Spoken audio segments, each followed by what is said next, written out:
प्रभु के निकटता में और आके उसकी आराधना बल और ताकत के साथ करने के पहले தேவ சமூகத்திலே இன்னும் நெருங்கி பலத்தோடும் நம் சக்தியோடும் நாம் அவரை ஆராதிப்பதற்கு முன்பதாக प्रभु का चाह है कि आत्मा और सच्चाई से संपूर्ण ताकत के साथ, पूर्ण बल के साथ, पूरे मन के साथ उसकी आराधना करें. நாம் முழு உள்ளத்தோடும் முழு பலத்தோடும் சம்பூர்ணமான பலத்தோடும் நாம் அவரை ஆராதிக்க வேண்டும் என்று சொல்லி அவருடைய விருப்பமாக இருக்கிறது.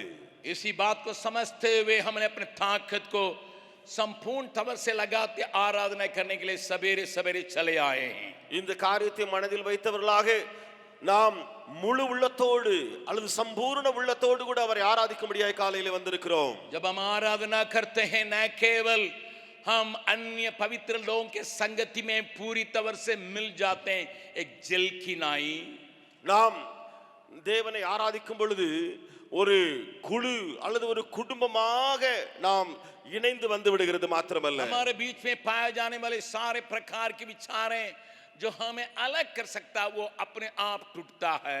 நம்ம மத்தியிலே நமக்கு விரோதமாய் நம்மை பிரிக்கிற பலவிதமான எண்ணங்கள் இருக்கின்றனவைகளே அவைகள் எல்லாம் தானாகவே முறிந்து விழுகின்றன. हमारे विचारों में भी जो भी बातें पाई जाती है वो पिघल जाती है. நம்முடைய எண்ணங்களிலும் கூட காணப்படுகிற அந்த எண்ணங்கள் இந்த ஆராதனையின் மூலமாக அவைகள் உருகி போய் விடுகின்றன. लेकिन हमारे सारे लोगों को फोकस सिंहासन पर बैठा हुआ हमारा परमेश्वर के ओर चले आता है.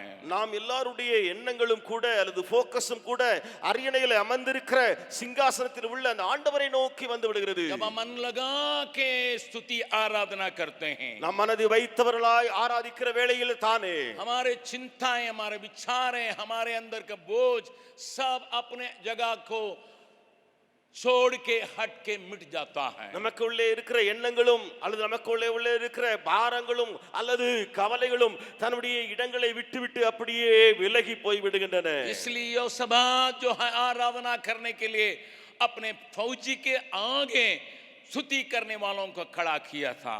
ஆகையினாலே நாம் அங்கே பழைய ஏற்பாட்டிலே பார்க்கிறோம், தன்னுடைய அந்த சேனை அல்லது வீரர்களுக்கு முன்பதாக நாம் அந்த ராஜா தன்னுடைய ஆராதனை குழுவை முன்னே நிறுத்தி இருந்தான். इसी प्रकार हम देखते हैं जेल खाना में बंद रहने के बावजूद और पौलुस और सीलास आराधना करके प्रार्थना करते थे. அப்படியும் நாம் பார்க்கிறோம், சிறைச்சாலையிலே அடைபெற்று கட்டப்பட்டவர்களாக இருந்தாலும் கூட அந்த பவுலும் சீலாவும் கூட துதித்து தேவனை பாடி ஆராதித்தார்கள். इसलिए पौलुस प्रेरित फिलिपियों की पत्री में यह लिखता है, ஆகையாலே பவுல் பிலிப்பியருக்கு நிருபத்திலே இப்படியாக எழுதுகிறார், तुम्हारी सारी चिंताएं स्तुति के साथ परमेश्वर के सुनाए जाएं. எல்லா கவலைகளும் எல்லா காரியங்களும் விண்ணப்பத்தோடு கூடிய ஜெபத்தோடு கூட துதியோடு கூட தேவனுக்கு ஏறெடுக்கப்பட கடவுது. इसलिए हम आराधना में पहले स्थान देते हैं. ஆகையினாலே ஆராதனையிலே நாம் அதற்கு முக்கிய முதலிடம் கொடுக்கிறோம். लेकिन एक अंधापन में हम उसकी आराधना नहीं करते हैं. ஆனால் நம்ம ஒரு கண்மூடித்தனமாய் நாம் அவரை ஆராதித்து விட வாய்ப்பு உண்டு. उसके वचन में उसके बारे में जो प्रगटीकरण है उसको समझते हुए हम आराधना करते हैं. நாம் தேவ வசனத்திலே அவரை குறித்து வெளிப்பாடு இருக்கிறதே அதை வைத்து நாம் அவரை ஆராதிக்கிறோம். बाइबल बतलाती है परमेश्वर को किसी ने कभी नहीं देखा, வேதம் சொல்கிறது தேவனை ஒருவனும் ஒருபோதும் கண்டதில்லை, लेकिन प्रभु यीशु ने उसको प्रकट किया. ஆனால் இயேசு கிறிஸ்து அந்த பிதாவாகிய தேவனை வெளிப்படுத்தினார். प्रभु यीशु के बारे में लिखा है वचन देहधारी हुआ. இயேசுவை குறித்து எழுதப்பட்டிருக்கிறது அவர் வசனமாக அவர் உருவெடுத்து வந்தார். और उस वचन प्रभु यीशु को प्रकट करता है. அந்த வசனம் ஆண்டவராகிய இயேசுவை வெளிப்படுத்துகிறது. इसलिए हम वचन के आधार पर आराधना करने के लिए जुटते हैं. ஆகையினாலே நாம் அந்த வசனத்தின் அடிப்படையிலே தேவனை ஆராதிக்க கூடி வருகிறோம். आज भी उसके लिखी हुई वचन में से हम अपने को समझते हुए उसी में आराधना करने के लिए प्रभु में सहायता करने पाए. இன்றைக்கும் கர்த்தர் நமக்கு உதவி செய்வாராக, அவரால் எழுதப்பட்ட வசனங்கள் மூலமாய் அவரை புரிந்து கொள்ளும்படியாக. दूसरा इतिहास की 16वां अध्याय उसका 9वां पद का पहला भाग को हम अध्ययन करेंगे. 2 நாளாகமம் 16வது அதிகாரம் அதனுடைய 9வது வசனத்தினுடைய முதல் பகுதியை நாம் பார்க்க போகிறோம். 2 Chronicles 16th chapter verse 9 and the first portion of it. दूसरा इतिहास 16वां अध्याय 9वां वचन का पहला भाग को हम देखेंगे. मैं पढ़ रहा हूं, देख यहोवा की दृष्टि सारी पृथ्वी पर इसलिए फिरती रहती है कि जिनका मन उसकी ओर निष्कपट रहता है, उनकी सहायता में वो अपनी सामर्थ दिखाएं। தம்மை பற்றி உத்தம இருதயத்தோடு இருக்கிறவர்களுக்கு தம்முடைய வல்லமையை விளங்க பண்ணும்படி கர்த்தருடைய கண்கள் பூமி எங்கும் உலாவிக் கொண்டிருக்கிறது. एक और बार मैं उस वचन को पढ़ रहा हूं, நான் இன்னொரு முறையாக அந்த வசனத்தை வாசிக்கிறேன். देख यहोवा की दृष्टि सारी पृथ्वी पर इसलिए फिरती रहती है कि जिनका मन उसकी ओर निष्कपट रहता है, उनकी सहायता में वो अपनी सामर्थ दिखाएं। தம்மை பற்றி உத்தம இருதயத்தோடு இருக்கிறவர்களுக்கு தம்முடைய வல்லமையை விளங்க பண்ணும்படி கர்த்தருடைய கண்கள் பூமி எங்கும் உலாவிக் கொண்டிருக்கிறது. लगभग संसार में सब कोई जो कोई ईश्वर है करके कहते हैं, मानते हैं परमेश्वर सब जगह में और सारे ज्ञान के साथ है. தேவனை உண்டு அல்லது கடவுள் ஒருவர் உண்டு என்று சொல்லி நம்புகிற இந்த உலகத்தில் இருக்கிற எல்லாருமே கிட்டத்தட்ட அவர் எல்லா இடங்களிலும் அவர் வியாபமாயிருக்கிறார், எல்லா இடங்களிலும் இருக்கிறார் என்பதை விசுவாசிக்கிறார்கள். सारी बातों को वो जानता है करके कहते हैं. அவர்கள் சொல்லுகிறார்கள் எல்லாவற்றையும் அறிந்திருக்கிறார் என்று சொல்லி. हम भी इन बातों पर ध्यान से वचन के आधार पर थोड़ा सा देखेंगे. நாமும் கொஞ்சம் கவனத்தோடு கூட இந்த காரியத்தை வசனத்தின் அடிப்படையில் பார்க்கலாமா? परमेश्वर जरूर सारे संसार को पूरी तरह से जानते हुए परंतु उस तलाश में भी रहता है करके ये वचन बतलाती है. இந்த வசனம் தேவன் எல்லா உலகத்தில் உள்ள காரியங்களை அறிந்தவராக மாத்திரமல்ல, அவர் அந்த உலகத்தை தேடி வருகிறார் என்பதையும் இந்த வசனம் காண்பிக்கிறது. न केवल बाहर की संभवों को जानता है परंतु भीतर की भावनाओं को भी जानता है. வெளியே இருக்கிற காரியங்கள் நடைமுறைகளை மாத்திரம் அறிகிற தேவன் அல்ல, உள்ளே இருக்கிற ஸ்வபாவங்களை கூட கர்த்தர் அறிந்திருக்கிறாராம். प्रभु के नाम की स्तुति प्रशंसा होवे. தேவ நாம மகிமை உண்டாவதாக. उस विचार जिनके दिल में पाई जाती है, இந்த எண்ணம் யாருடைய உள்ளங்களிலே காணப்படுகிறதோ वे हम जानते हैं पाप से परे रहते हैं. அவர்கள் நாம் அறிந்திருக்கிறபடி பாவத்திலிருந்து விலகி இருப்பார்கள். हम बच्चों को भी सिखाते हैं, பிள்ளைகளுக்கும் கற்றுக் கொடுக்கிறோம். நாம் कुछ गलती करता है நீ அது தவறு செய்யும் பொழுது उसको कहते हैं ऊपर से परमेश्वर तुम्हें देखता है.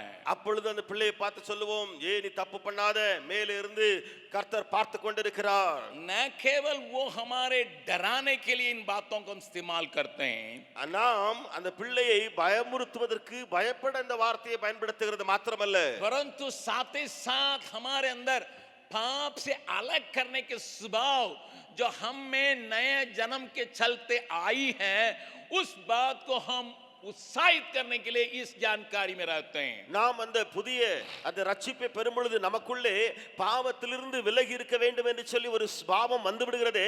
அதை வெளிப்படுத்துவதற்காகவே இந்த காரியத்தை கிரியையிலே நடப்பிக்கிறோம். क्योंकि बाइबल बतलाती है जो परमेश्वर से जन्मा है वो पाप नहीं करता. ஏனென்றால் வேதம் சொல்கிறது தேவனால் பிறந்தவன் பாவம் செய்கிறதில்லை என்று சொல்லி.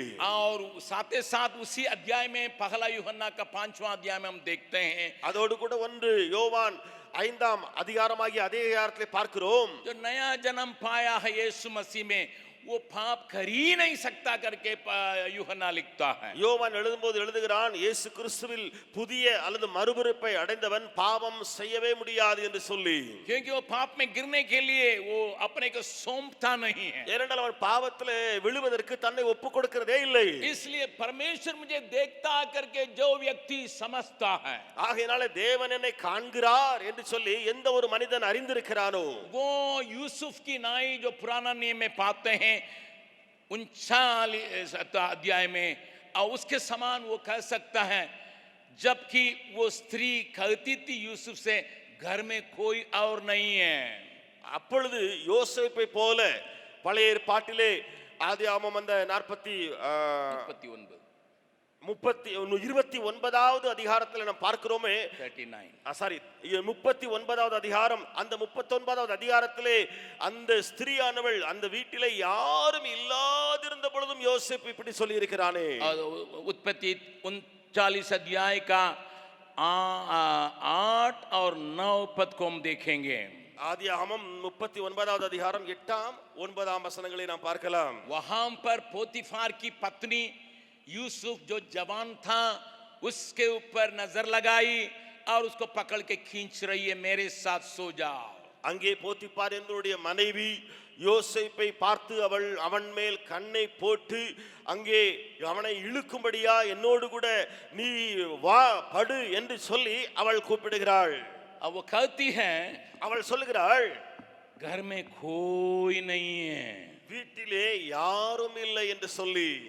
11वां पद में उसको देखते हैं, घर में कोई नहीं है, வீட்டு மனிதரில் ஒருவரும் வீட்டில் இல்லை என்று சொல்லி 11வது வசனத்திலே வாசிக்கிறோம். उस बात को मन में रखते हुए 8वां पद में वो कहती है, இந்த காரியத்தை மனதில் வைத்தவர்களாய் அவள் 8வது வசனத்திலே சொல்லுகிறாள், उसने अस्वीकार करते हुए अपने स्वामी की पत्नी से कहा, सुन, जो कुछ इस घर में है मेरे हाथ में है, उसे मेरा स्वामी कुछ नहीं जानता और उसने अपना सब कुछ मेरे हाथ में सौंप दिया है. அவனோ தன் எஜமானுடைய மனைவியின் சொல்லுக்கு இணங்காமல் அவளை நோக்கி, இதோ வீட்டிலே என்னிடத்தில் இருக்கிறவைகளில் யாதொன்றை குறித்து என் ஆண்டவன் விசாரியாமல் தமக்கு உண்டான எல்லாவற்றையும் என் கையிலே ஒப்பு கொடுத்திருக்கிறார். यहां यूसुफ क्यों कहता है, இங்கே யோசேப்பு என்ன சொல்கிறான்? मेरे पास अधिकार है, என்னிடத்தில் அதிகாரம் இருக்கிறது. यहां इस घर में जो कुछ करना है उसको करने के लिए मुझे ताकत है. நான் இந்த வீட்டிலே என்ன செய்யலாமோ எல்லாம் செய்வதற்கு எனக்கு பலன் இருக்கிறது. इस अधिकार का मेरा स्वामी ने संपूर्ण तौर से सौंपा है. இந்த அதிகாரத்தை முழுவதுமாய் என்னுடைய எஜமான் என்னிடத்தில் கொடுத்திருக்கிறார். उसको 9वां पद में भी याद दिलाता है. அதை 9ஆம் வசனத்திலும் நினைப்பூட்டுகிறான். 9वां पद में देखेंगे, 9ஆம் வசனத்திலே इस பார்க்கிறோம், घर में मुझसे बड़ा कोई नहीं है. இந்த வீட்டிலே என்னிலும் பெரியவன் இல்லை. कभी कभी पाप में गिरने का एक स्वभाव हमारे अंदर आने का कारण है. சில நேரங்களிலே பாவத்தில் விழுவதற்கான ஒரு காரியமோ எண்ணமோ சுவாபமோ வருவதற்கு காரணம் என்ன? I am not accountable to anyone. मैं किसी के जिम्मेवार नहीं हूं. Nobody can question me. யாரும் என்னை எதிர்த்து கேள்வி கேட்க முடியாது. कोई भी हमसे प्रश्न पूछ नहीं सकता. யாரும் என்னை பார்த்து கேள்வி கேட்க முடியாது. Many times we are giving ourselves the way for a sin because of a wrong notion in us. कई बार हम लोग पाप के लिए जगह इसलिए दे देते हैं कि हमारे अंदर एक गलत भावना इस प्रकार बैठने के चलते. यहाँ कौन है मुझसे प्रश्न पूछने वाला? இங்க யாரு என்ன பார்த்து கேள்வி கேட்பதற்கு? किसका हिम्मत है मुझे डांटने के लिए? என்னை எதிர்த்து பேச யாருக்கு தைரியம் இருக்கோ? कौन है यहाँ मुझसे बड़ा? யாரையா என்னை காட்டிலும் மிக பெரியவன்? जो व्यक्ति इस प्रकार सोचता है, எந்த ஒரு மனிதன் இப்படி யோசிக்கிறானோ वो पाप में जल्दी गिरता है. அவன் பாவத்திலே எளிதிலே விழுந்து விடுகிறான். That is why we always give ourselves under some authority. इसलिए हम जो है अपने आप को किसी न किसी अधिकार के वश में कर देते हैं. यीशु मसीह के पास एक सरदार, मिलिट्री का सरदार आके कहता है, இயேசுவினிடத்தில் வந்து ஒரு நூற்றுக்கு அதிபதி வந்து சொல்லுகிறான், मैं अधिकार रखता हूं. நான் அதிகாரம் வைத்திருக்கிறேன். किसी को कहेंगे आ जाएगा, யாரிடத்தில் வா என்று சொன்னால் வந்து விடுகிறான். किसी को जाने के लिए कहेंगे चला जाएगा. ஒருவனை பார்த்து போய் என்றால் அவன் போய் விடுகிறான். इसके बाद भी அப்படி இருந்தும் கூட मैं अधिकार के अधीन में हूं. நான் ஒரு அதிகாரத்துக்கு உட்பட்டு இருக்கிறேனே. जिसके पास बहुत बड़ा अधिकार दिया गया वो भी ये समझता है मैं एक अधिकार के अधीन में हूं. எவனிடத்தில் ஒரு பெரிய அதிகாரம் கொடுக்கப்பட்டிருந்ததோ அவனும் கூட அவன் இதை அறிந்திருக்கிறான், நான் ஒரு அதிகாரத்துக்கு உட்பட்டு இருக்கிறேன். मेरे जवान बेटे बेटियां, என்னுடைய வாலிப தம்பி और தங்கச்சி, मेरे साथी लोग, मेरे सहकर्मी, என்னுடைய உடன் ஊழியக்காரர்களே, உடன் இருக்கிறவர்களே, पाप में हम कब गिरते हैं, गलती हम कर बैठते हैं कब, जब हम सोचते हैं हमसे कोई पूछ नहीं सकता है, என்னை யாரு கேள்வி கேட்க கிடையவே கிடையாது என்று நினைக்கிறவன் பாவத்திலேயே சீக்கிரத்திலே விழுந்து விடுகிறான். जवान लोगों के मन में ये बात पाई जाती है, வாலிபருடைய மனதில் இப்படியாக ஒரு காரியம் தோன்றும். मैं अभी बालक नहीं रहा हूं, बच्चा नहीं रहा हूं, நான் இப்பொழுது பிள்ளையாயும் இல்லை, நான் இப்பொழுது பையனாகவும் இல்லை, मैं जवान हो गया हूं. நான் ஒரு வாலிப பருவத்தை அடைந்திருக்கிறேன். फिर कुछ समय के बाद वे कहता है, சில நாட்கள் கழிந்தவன் சொல்லுவான், मेरा 18 उम्र का पार हो गया, मैं कुछ भी कर सकता हूं. இப்பொழுது எனக்கு 18 வயது தாண்டி விட்டது, என்னவும் எனக்கு செய்ய முடியும்.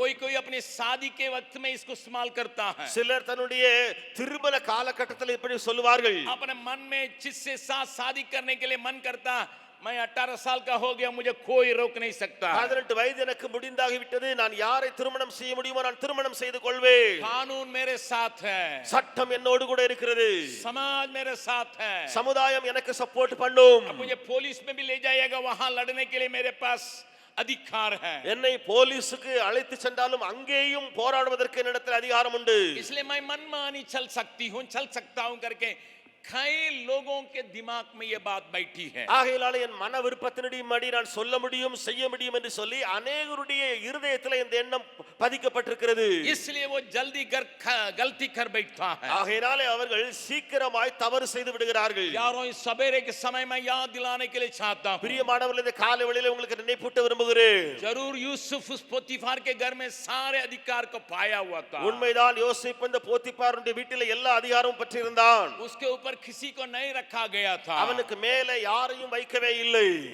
परंतु वो क्या कहता है 9वें पद में, ஆனால் அவன் 9வது வசனத்தில் என்ன சொல்லுகிறான், इस घर में मुझसे बड़ा कोई नहीं, இந்த வீட்டிலே என்னிலும் பெரியவன் இல்லை.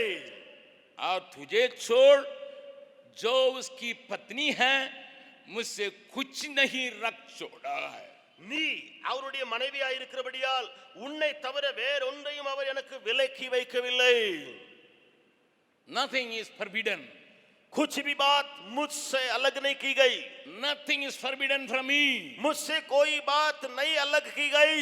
न केवल मैं ताकत रखता हूं परंतु अधिकार भी रखता हूं. நான் பலத்தை உடையவனாய் இருக்கிறது மாத்திரமல்ல, அதிகாரமும் உடையவனாய் இருக்கிறேனே. आपके मन में, मेरे मन में जब इस विचार बैठता है, உங்களுடைய என்னுடைய எண்ணங்களிலே இப்படிப்பட்ட எண்ணங்கள் உதிக்கும்போது, मेरे पास इसका हक है, எனக்கு செய்ய உரிமை உண்டு, मेरे पास इसका अधिकार है, செய்ய எனக்கு அதிகாரம் இருக்கிறது, मैं बड़ा सयाना हो गया हूं. நான் பெரிய முதிர்ச்சி அடைந்தவனாய் இருக்கிறேனே. कौन है मुझसे पूछने वाला? என்னிடத்துல கேள்வி கேட்கிறதுக்கு யார் இருக்கா? पढ़ने के जगह में, வா படிக்கிற வேளையிலே, काम करने के जगह में, வேலை ஸ்தலங்களிலே, परिवार के अंदर, குடும்பத்துக்குள்ளேயும், समाज के अंदर, சமுதாயத்துக்குள்ளேயும், इन सारी विचार में लोग रखने के चलते आज अगर किसी बात को देखते हैं, झुंड के झुंड उसके ऊपर मारने के लिए चले आता है. இன்றைக்கு இந்த எண்ணங்களை எளிதாய் பார்க்கிறோம். கூட்டம் கூட்டமாய் கூடி கூடி ஜனங்கள் அடிப்பதற்கு ஒருவனை கடந்து வருகிறார்கள். लॉ एंड ऑर्डर कहते हैं ना, उस अधिकार को अपना हाथ में लेके चलाना शुरू करता है, डंडा चलाना. லா அண்ட் ஆர்டர் என்று சொல்லுகிறார்களே, அதை கையில எடுத்து தடியோடு கூட அடிப்பதற்கு முன் வந்து விடுகிறார்கள். परंतु उस व्यक्ति, ஆனால் அந்த மனிதன் वो ये कहता है, இப்படி சொல்லுகிறார், ऐसी बड़ी दुष्टता करके परमेश्वर का अपराधी कैसा मैं बन सकता हूं. இப்படி இருக்க நான் இத்தனை பெரிய பொல்லாங்குக்கு உடன்பட்டு தேவனுக்கு விரோதமாய் பாவம் செய்வது எப்படி என்றார். जब आप और हम दुष्टता के लिए, गलत विचार के लिए, गलत काम के लिए अपने को सौंपते हैं, நீங்களும் நானும் தவறான எண்ணங்களுக்கும் தவறான கிரியைகளுக்கும் நம்மை ஒப்பு கொடுக்கும் போது हम एक बात को भूलने का डर है, परमेश्वर के अपराधी होते हैं. நாம் ஒரு காரியத்தை மறந்துவிட ஒரு பயங்கரம் உண்டாயிருக்கும், என்ன, தேவனுக்கே நான் விரோதியாய் மாறி விடுவேன். पाप से बचने के लिए एक उपाय है, परमेश्वर मुझे देखता है करके उस विचार हमेशा हमारा दिल में जब बैठती रहती है, हम गलती के लिए साथ नहीं देते हैं. பாவத்திலிருந்து எப்பொழுதுமே விலகி இருக்க அல்லது பாவம் செய்யாமல் இருக்க ஒரே ஒரு நல்ல வழி உண்டு. தேவன் என்னை எப்பொழுதுமே பார்த்து கொண்டிருக்கிறாரே என்ற எண்ணமுடையவர்களாய் இருக்க வேண்டும். सारे कमराएं बंद रहती होंगी, முழு ரூம் அல்லது அறைகளும் மூடப்பட்டிருக்கலாமே, परंतु वहां भी परमेश्वर की आंखें मेरे ऊपर लगी हुई है। ஆனால் அங்கேயும் என் தேவனுடைய கண்கள் என் மேலே பதிக்கப்பட்டிருக்கிறது. तो भी परमेश्वर की दृष्टि मेरे ऊपर लगी हुई है करके जो व्यक्ति सोचता है, அப்படி இருந்தும் என்னுடைய தேவனுடைய கண்கள் என் மேலே இருக்கிறது என்று சொல்லி யார் நினைத்திருக்கிறானோ, वो अकेले रहने के समय में भी पाप से परे रहता है। ஓ தன்னந்தனியா இருந்தாலும் கூட பாவத்திலிருந்து விலகி இருப்பான். आप और हम अनेक समय में अकेले रहने के लिए सोचते होंगे और अकेले रहते होंगे। நீங்களும் நானும் अनेक நேரங்களிலே தன்னந்தனியா இருந்து விடலாம் என்று சொல்லி யோசித்து தனிமையிலே இருந்து வாழ்ந்து கொண்டு இருக்கலாம். कोई मुझे देख नहीं सकता करके उस प्रकार की जगह में आप पहुंच के गलत काम करने का संभावना है। என்னை யாரும் பார்க்க முடியாத இந்த இடத்துல என்று சொல்லி தவறு அல்லது பாவம் செய்வதற்கு வாய்ப்புகள் ஏராளம். इन दिनों में मोबाइल में लोग बहुत सी गलत पिक्चरों को जो आपके अंदर की गलत विचारों को पैदा कर सकता है, उन बातों को देखने के लिए अकेले चले जाते हैं। இன்றைக்கு மொபைல் போனை எடுத்துக்கொண்டு தன்னந்தனியா யாரும் இல்லாத இடத்துக்கு ஜனங்கள் போய் விடுகிறார்கள், அதிலே உள்ள தவறான படங்களை பார்க்கும்படியாக. आज pornography जो है बहुतों को सता के रखा है। இன்றைக்கு pornography என்ற காரியம் अनेகரை அடிமைப்படுத்தி வற்புறுத்தி வைத்திருக்கிறது. नजदीक में एक सर्वे में ये कहा गया है, சமீபத்திலே ஒரு கணக்கெடுப்பில் இப்படியாக சொல்லப்பட்டிருக்கிறது, जितने लोग ये गलत गंदे पिक्चरों को अपने मोबाइल में टीवी में देखने के लिए कोशिश करते हैं, எத்தனை பேர் இந்த தவறான படங்களை டிவியிலேயோ அல்லது மொபைல் போன்லயோ பார்ப்பதற்கு முயற்சி எடுக்கிறார்களோ, वो इस अंदर निश्चय कर लेते मैं अकेला हूं या कोई मुझे देख रहा है। அவர்களுக்குள்ளே ஒரு விதமான காரியங்கள் உண்டு, நான் தனியா இருக்கிறேன் என்று சொல்லி என்னை யாரும் பார்ப்பதில்லை என்று சொல்லி. और इस विचार से भी आप अकेले रहने के समय में भी कोई हमारे ऊपर अभी पूछ नहीं सकता कि उस जगह से हटके अकेले रहने से में भी आप पाप में गिरने का डर है। அப்படியே நீங்கள் தன்னந்தனியா இருக்கும் பொழுதும் கூட இப்படிப்பட்ட எண்ணம் இருப்பதினாலே பாவம் செய்வதற்கு ஒரு பயங்கரம் உண்டு. मेरे जवान आने वाले संसार में इस प्रकार की बातों की बढ़ोतरी का कारण है, उनके अंदर दिल में परमेश्वर का डर भय नहीं पाई जाती। வாலிபனே, இன்றைய உலகத்தில் இன்னும் வரும் நாட்களிலே இப்படிப்பட்ட காரியம் பெருக வாய்ப்புகள் ஏராளம். ஏனென்றால் அவர்களுக்கு தெய்வ பயம் என்பது கொஞ்சம் கூட இல்லை. परमेश्वर से डरता नहीं है, அவர்களுக்குள்ளே தேவ பயமே இல்லை. जो परमेश्वर की जानकारी रखता है, தேவனை அறிந்திருக்கிறவர்கள் தான் वो जो भी काम करता है என்ன வேலை அவன் செய்தாலும் न केवल किसी मनुष्य के विरोध में परंतु परमेश्वर के विरोध में भी मैं काम करता हूं। மனிதனுக்கு விரோதமாக மாத்திரமல்ல, நான் தேவனுக்கு விரோதமாகவும் இந்த வேலையை செய்து கொண்டிருக்கிறேன். इसलिए उड़ा पुत्र की कहानी में हम सीखते हैं, जो उड़ा पुत्र घर लौट आया उसने कहा मैं स्वर्ग के विरोध में और तेरे विरोध में पाप किया हूं। ஆகையினாலே கெட்ட குமாரன் கதையிலே அல்லது ஊமையிலே நாம் வாசிக்கிறது என்ன, அந்த குமாரன் இளைய குமாரன் திரும்பி வந்த பொழுது அவன் சொல்லுகிறான், நான் உமக்கு முன்பதாகவும் பரத்துக்கு முன்பதாகவும் பாவம் செய்தேன். जो व्यक्ति इस विचार को रखता है, எந்த ஒரு மனிதன் இந்த எண்ணமுடையவனாய் இருக்கிறானோ, मान लीजिए मैं बाबू साहब के बेमतलब का मार दिया, வைத்துக் கொள்ளுங்கள், நான் பாபு சாஹிபை நான் ஒரு குற்றமும் இல்லாமல் நான் அடித்து விட்டேன், और ये मैं सोच सकता हूं நான் இப்படியாக நினைக்க முடியும், मेरा हक है, எனக்கு உரிமை இருக்கிறது, मैं मार सकता हूं, நான் அடிக்க முடியும், मैं उनके ऊपर रखा हुआ हूं, நான் அவருக்கு மேலே வைக்கப்பட்டிருக்கிறேன், उसके ऊपर मेरे लिए कोई नहीं है, அது எனக்கு யாரும் எனக்கு மேலே கிடையாது. या அல்லது कौन देखता है, யாரு பாப்பா, कोई तो देख नहीं रहा। யார்த்த பார்க்கலையே நான் அடிக்கிறது. इसलिए पाप से परे रहने के लिए ये विचार हमारे अंदर हमेशा पाया जाती है, चाहे वो यीशु को ग्रहण किया हो या नहीं किया हो। ஆகையினாலே இயேசுவை ஏற்றுக்கொண்டவனாயிருக்கட்டும் அல்லது ஏற்றுக்கொள்ளாதவனாயிருக்கட்டும் இந்த எண்ணம் எல்லாருக்குள்ளேயும் எப்பொழுதும் காணப்படுகிறது. वो विचार में अगर हम स्थान देते हैं हमें पाप से अलग रखता है। இந்த எண்ணங்கள் நமக்கு வரும் பொழுது பாவத்திலிருந்து நம்மை அவைகள் விலக்கி இருக்கும். इसका मतलब ये नहीं है कि परमेश्वर की दृष्टि गलती पकड़ने के लिए पुलिस की नाई या पुलिस की कुत्ता की नाई घूमते रहता है। இதனுடைய அர்த்தம் இதுவுமல்ல, தேவனுடைய பார்வை இருக்கிறதே எவன் தப்பு செய்யறான்னு பார்ப்பதற்கு அந்த ஒரு போலீஸ் நாயை போல அல்லது போலீஸை போல தேடிக்கிட்டே இருக்கு என்று சொல்லி அல்ல. बीते हफ्ता में एक 9 साल की लड़की के साथ 3 लड़कों ने जो 14 साल के हैं गलत किया है। கடந்த காலகட்டத்திலே 9 வயது ஒரு பெண் பிள்ளையோடு கூட 3 பையங்க 14 வயது நிரம்பிய 3 பையங்க தவறு செஞ்சாங்க. एक ही स्कूल में पढ़ते हैं ஒரே பள்ளியில படிக்கிறவங்க தான். और उसको अपहरण करके ले जाके उसके साथ खराब काम करते हुए उसको मार के उस कैनाल में जो लगभग 26 फीट का गहरा है उसमें डाल दिया. அவளை கடத்தி கொண்டு போய் கெடுத்து ஒரு நதி அல்லது கனால் என்று சொல்லுவோம், அதுக்குள்ளே 26 அடி ஆழமுள்ள அந்த தண்ணீர் அதுக்குள்ளே போட்டு விட்டார்கள். माँ बाप इंतजार कर रहे थे बच्ची तो स्कूल गई है नहीं लौटी है. பெற்றோர் எதிர்பார்த்து கொண்டிருக்கிறார்கள், என் மக ஸ்கூலுக்கு போனவ வரவே இல்லையே. शाम तक कोशिश किए, சாயந்தரம் வரை பார்த்தாங்க, किसी दोस्त के साथ खेलती होगी, யாரோ ஒரு நண்பியோடு கூட விளையாடி கொண்டிருக்கலாம் என்று किसी के சொல்லி, घर में रह गई होगी, யாரோ ஒரு வீட்டில அவள் வர இருந்திருப்பாள் என்று சொல்லி. लेकिन रात होने लगी ஆனால் இரவு ஆயிற்று.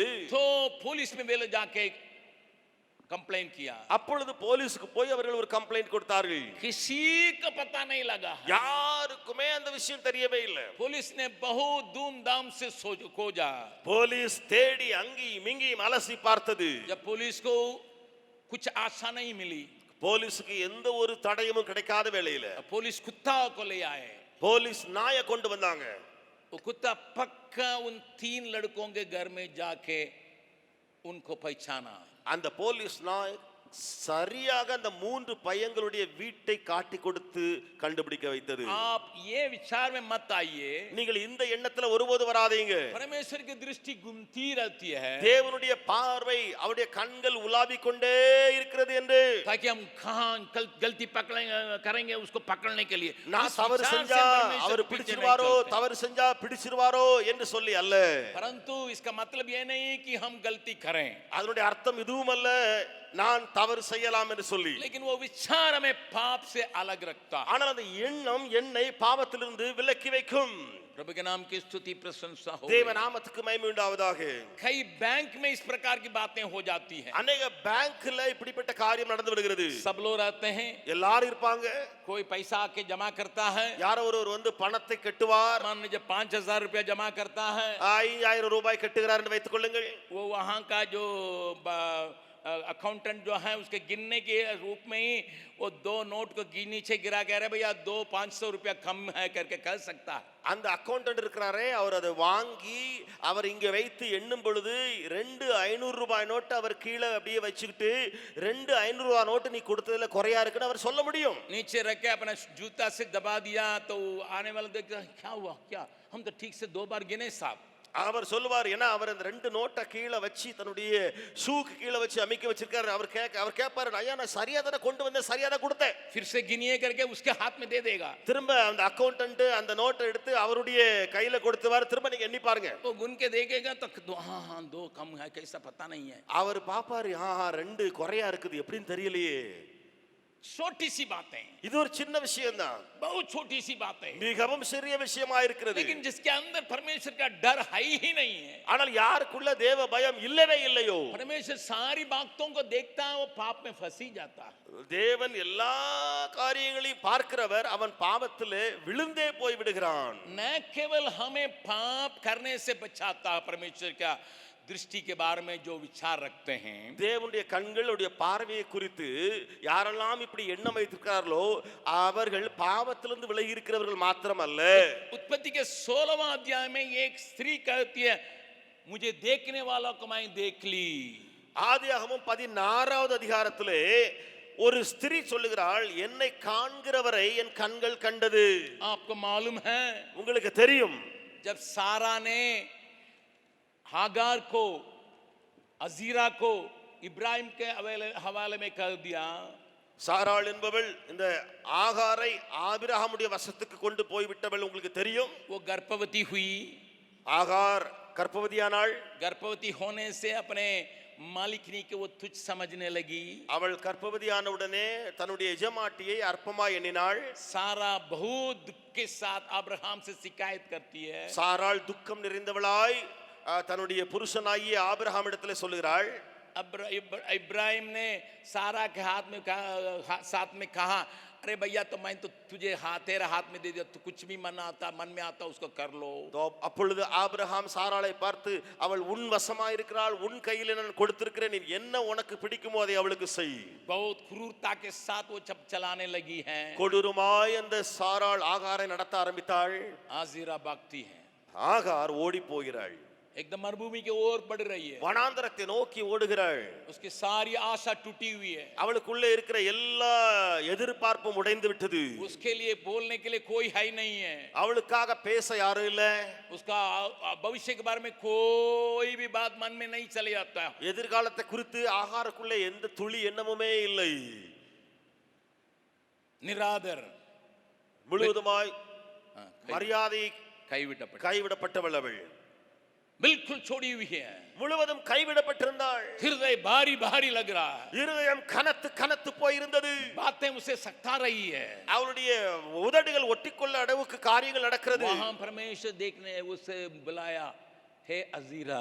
அப்பொழுது தேவன் அங்கே கூப்பிடுகிறாள், ஆகாரே ஆகாரே, कहां से आती है, நீ எங்கே இருந்து வருகிறாய், कहां को जाती है, நீ எங்கே போகிறாய். अब उसे घटना को आप 16वां अध्याय में पढ़ते हैं. நீங்கள் இந்த அதிகாரத்தை 16வது அதிகாரத்திலே பார்க்கிறீர்கள். परमेश्वर की आंखें उनके ऊपर भी लगी रहती है जो निराधार है और जिनका कोई उम्मीद नहीं है, जिनका कोई आशा नहीं है. தேவனுடைய கண்கள் அவர்கள் மேலேயும் இருக்கிறது. யார் கைவிடப்பட்டிருக்கிறார்களோ, யாருடைய நம்பிக்கை அற்று போயிருக்கிறதோ, யார் உதவி அற்று இருக்கிறார்களோ அவர்கள் மேலும். जो प्रार्थना करने के लिए भी साहस नहीं रखते हैं, केवल लंबी श्वास लेते हैं. ஜெபிப்பதற்கு கூட அவர்களுக்கு தைரியம் இல்லாமல் பெருமூச்சை மட்டும் எடுக்கிற ஜனங்கள் உண்டு. उस प्रकार अकेले छोड़ने के समय भी, या निरादर होने के समय में भी, या रोने के समय में भी, या अपने लोनलीनेस को महसूस करने समय परमेश्वर की आंखें मुझे देखता करके जो सोचता उसके हिम्मत चली आती है.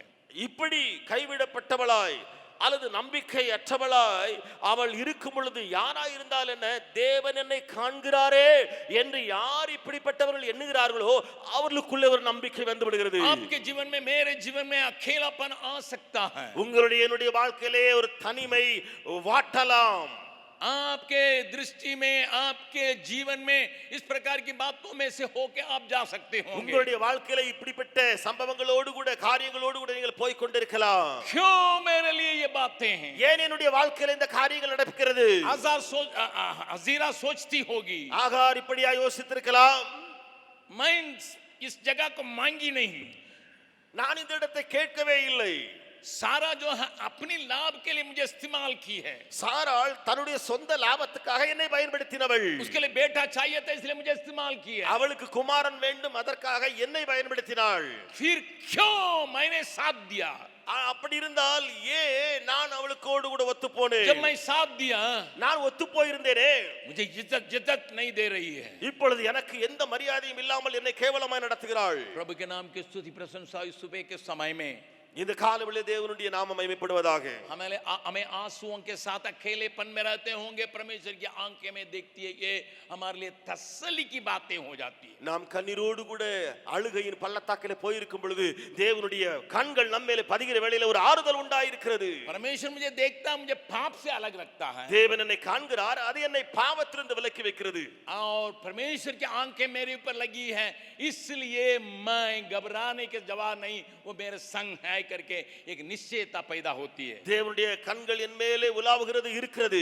ஆகையினாலே நான் கலக்கம் அடைவதில்லை, நான் தைரியமோடு கூட முன்னாடி சொல்ல முடியும். लेकिन इतना में ही बहुत लोग तृप्त हो जाते हैं. ஆனால் இவ்வளவிலேயே अनेகர் திருப்தி அடைந்து விடுகிறார்கள். मैं परमेश्वर का संतान होने से पाप से बचता हूं. நான் தேவனுடைய பிள்ளையாய் இருப்பதனாலே பாவத்திலிருந்து விலகி இருக்கிறேன். मैं परमेश्वर मुझे देखता है इसलिए अकेलेपन को महसूस करता नहीं हूं, कष्ट को उसके ऊपर डाल देता हूं. தேவனுடைய பிள்ளை அல்லது அவருடைய பார்வை எனக்காக இருப்பதனாலே நான் கஷ்டப்படுகிறதில்லை, என்னுடைய கஷ்டத்தை அவர் மேலே நான் இறக்கி விடுகிறேன். मेरे दुख सुख में वो साथ देता है. என்னுடைய இன்ப துன்பத்திலே அவர் என்னோடு கூட இருக்கிறார். लेकिन जिस वचन के ओर मैंने आपको आकर्षित किया, ஆனால் எந்த வசனத்தோடு கூட உங்களோடு கூட முதலாவது நான் இடைப்பட்டேனோ, दूसरा इतिहास 16 अध्याय का 9वां पद को फिर से देखिएगा. 2 நாளாகமம் 16வது அதிகாரம் 9வது வசனத்தை திரும்ப ஒரு முறை பாருங்கள். यहोवा की दृष्टि सारी पृथ्वी पर इसलिए फिरती रहती है,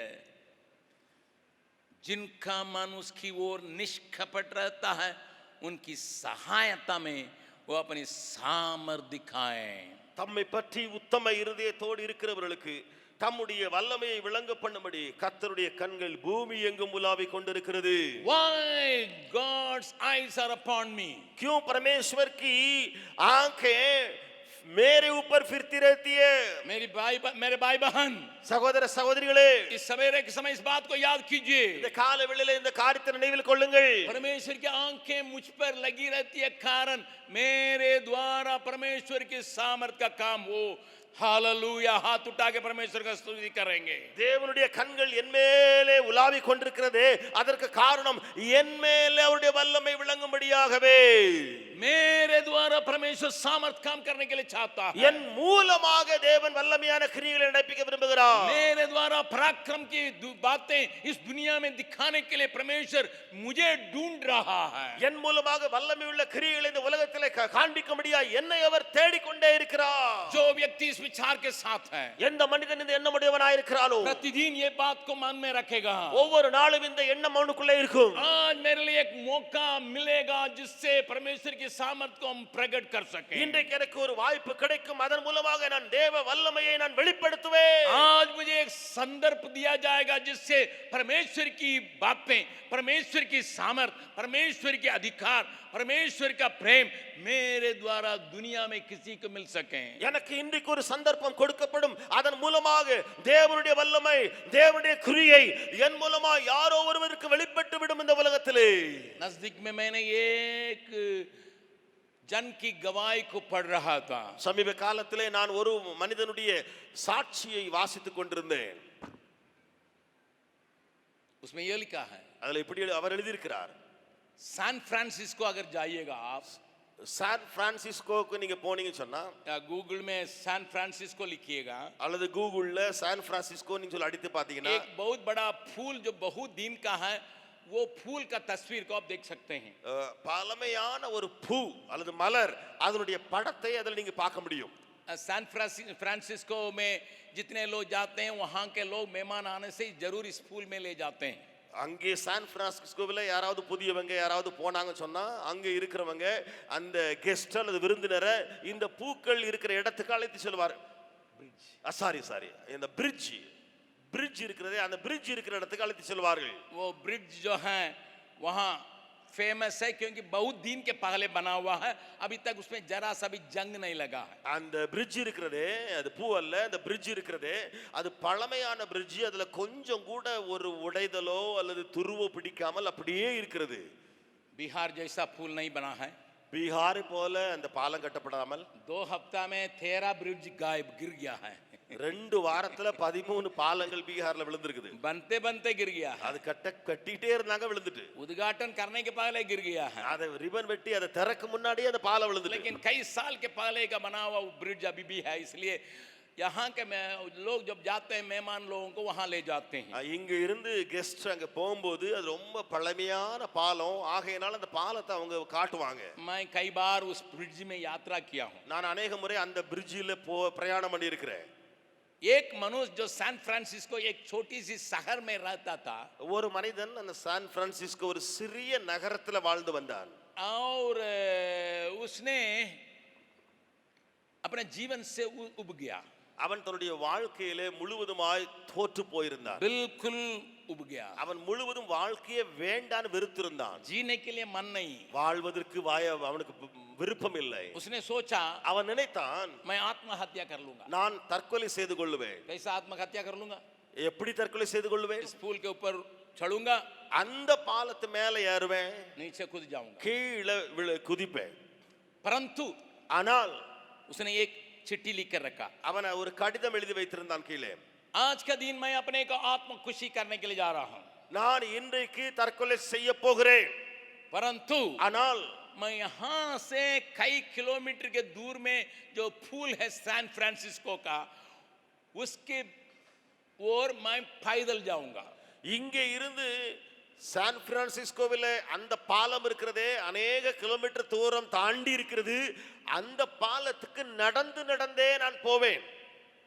रास्ता में வழியில एक आदमी भी अगर मेरे और मुस्कुरा दे मैं नहीं करूंगा. ஒரு மனுஷன் என் முன்னால அவன் சிரிச்சிட்டான் புன் சிரிச்சிட்டான்னு சொன்னா பஸ். நான் அதை நிறுத்திடுவேன். मेरा शर्त यही है. என்னுடைய கண்டிஷன் அதுதான். उसने उस चिट्ठी में लिखा, அவன் அந்த கடிதத்தில் எழுதியிருந்தான், this is my last day in the earth, इस धरती पर ये मेरा आखिरी दिन है, बट परंतु if I meet one person who can smile at me, not even ha ha ha ha, एकदम मुस्कुरा दें, एक व्यक्ति अगर रास्ता में मिले जो बिल्कुल मुस्कुरान, बस इतना ही, न हंसने की जरूरत नहीं है, सिर्फ मुस्कुरान करेगा तो मैं इसको छोड़ दूंगा. कई किलोमीटर चला, अनेक किलोमीटर प्रयाण பண்ணி நடந்து வந்துட்டான். कई लोगों को देखा, अनेकரை பார்த்தவன், लेकिन एक भी जन मुस्कुराया नहीं. ஒருத்தன் கூட சிரிக்கவே இல்லை.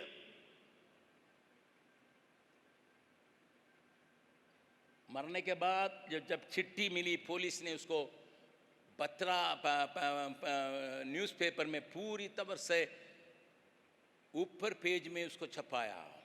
அவன் மரித்து போனான் விழுந்து. அதற்கு பின்பு அவனுடைய கடிதம் அவன் எழுதின பேப்பர் கிடைத்தது. அந்த போலீஸ்காரங்க கையில கிடைச்சது. நியூஸ் பேப்பர்காரங்க அவன் எழுதின எழுத்தை அப்படியே பெரிய எழுத்துல செய்தித்தாள்ல போட்டாங்க. तबे वहां के लोगों को एकदम सिर चकराया. அப்பொழுதுதான் அங்க இருக்கிறவங்களுக்கு தலை வெடிச்சிரும் போல இருந்தது. अरे भैया इतना बड़ा शहर में हम लोग रहते हैं, இவ்வளவு பெரிய நகரத்துல ஐயா நம்ம வாழ்ந்து கொண்டிருக்கிறோம். अगर मेरा याद सही है 26 किलोमीटर वो चला. என்னுடைய நினைவில எண்ணம் சரி, அந்த காரியம் சரியா இருக்கும் என்று சொன்னால் கிட்டத்தட்ட 26 கிலோமீட்டர் அவன் நடந்திருக்கிறான். 26 किलोमीटर चला है पैदल. 26 கிலோமீட்டர் தூரம் நடந்தே போயிருக்கிறான். कितने लोगों से सामना किया हो, எவ்வளவு பேரை சந்திச்சிருப்பான் முன்னால. बगल वाला का हाथ पकड़ के पूछिएगा. பக்கத்துல உள்ளவங்க கரங்களை பிடித்து கேளுங்கள். आप किसी को देख के யாரையாவது நீங்க பாத்தீங்கன்னா मुस्कुराने के लिए पैसा नहीं लगता है, நீங்க புன்சிரிக்க பணம் எல்லாம் கொடுக்க வேண்டியது இல்ல. इसके लिए पैसा लगता है, அதுக்கு ஏதாவது பணம் கொடுக்கணுமா, ताकत लगती है, அதுக்கு ஏதாவது செலவழிக்கணுமா பலத்தை? उससे कोई खर्चा तो नहीं है. அதுல எந்த செலவும் இல்லாம செய்ய வேண்டிய காரியம். परंतु ஆனால் एक मुस्कुरान किसी को बचा सकता है. ஒரு புன்சிரிப்பு எவனையோ காப்பாத்திர போகிறது. बगल वाले का हाथ छोड़ दिए क्यों? கையை விட்டுறாதீங்க. ஏன் விட்டுட்டீங்க? क्या किसी को देखते ही थोड़ा सा मुस्कुराइए भैया. யாரையாவது பாத்தீங்கன்னா கொஞ்சமாவது புன்சிரிங்க. पता नहीं यहाँ सबको ये आत्महत्या करने के लिए नहीं है, உண்மைதாங்க. இல்ல யாருமே தற்கொலை பண்ணக்கூடிய அளவுல இல்லதான். but a little smile can save a person. लेकिन थोड़ा सा मुस्कुरान जो है एक आदमी या किसी का जान लेकिन बचा सकता है. हमारा स्वभाव क्या है? நம்முடைய சுபாவம் என்ன தெரியுமா? साधारण जाएंगे, अगर किसी को देखेंगे एकदम बुलडॉग जैसा बन गया, சாதாரணமா தான் போயிட்டு இருப்போம்.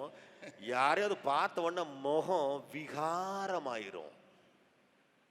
प्रभु हमसे बर्ताव करने पाए. கர்த்தர் நம்மோடு கூட இடைபடுவாராக.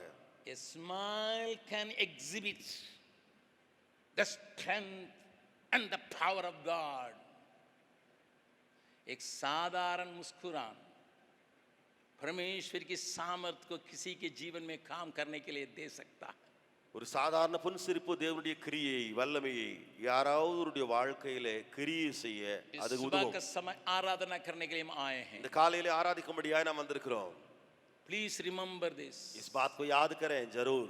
उसकी आंखें आपकी गलती को ढूंढ के पकड़ने के लिए नहीं है, அவருடைய கண்கள் உங்களுடைய தவறை பிடிக்க வேண்டும் கண்டுபிடிக்க வேண்டும் என்று உலாவல்ல. या उसकी आंखें आपके आंसुओं को केवल पहुंचने के लिए नहीं है. அல்லது அவருடைய கண்கள் உங்களை பார்க்கிறதே உங்களுடைய கண்ணீரை மட்டும் துடைக்க அல்ல. मेरा परमेश्वर की आंखें मेरे ऊपर लगी है कि मेरे द्वारा उसकी सामर्थ प्रकट हो.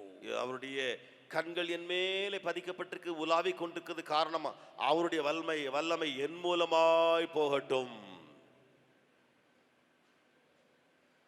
प्रभु आपसे बातचीत कर रहा है. கர்த்தர் உங்களோடு கூட பேசிக் கொண்டிருக்கிறார். Do you live with that conscience? क्या उस विवेक के साथ आप जीने वाले हैं, जी रहे हैं? इस विचार अगर आपको कब्जा कर लेगा, இந்த எண்ணம் உங்களை எல்லாம் ஆக்கிரமிக்கும் போது, early morning when you seek the face of the Lord, भोर के बड़ी भोर में जब परमेश्वर की ओर ताकते हैं, you'll pray like this. आप ये प्रार्थना करेंगे जरूर. Lord, I am available so that your power can flow through me. हे प्रभु आपके सामर्थ मेरे द्वारा बह जाने के लिए मैं उपलब्ध हूँ प्रभु. I am available so that your love and care and concern can flow through somebody. आपके प्यार और ख्याल प्रभु मेरे द्वारा किसी को मिलने के लिए मैं उपलब्ध हूं. प्रभु आपसे बातचीत कर रहा है. ஆண்டவர் உங்களோடு கூட பேசிக் கொண்டிருக்கிறார். हम उसी विचार को मन में रखते हुए परमेश्वर के निकटता में आने जा रहे हैं. நாம் அந்த எண்ணங்களை மனதில் வைத்தவர்களாக தேவனுடைய அருகிலே போக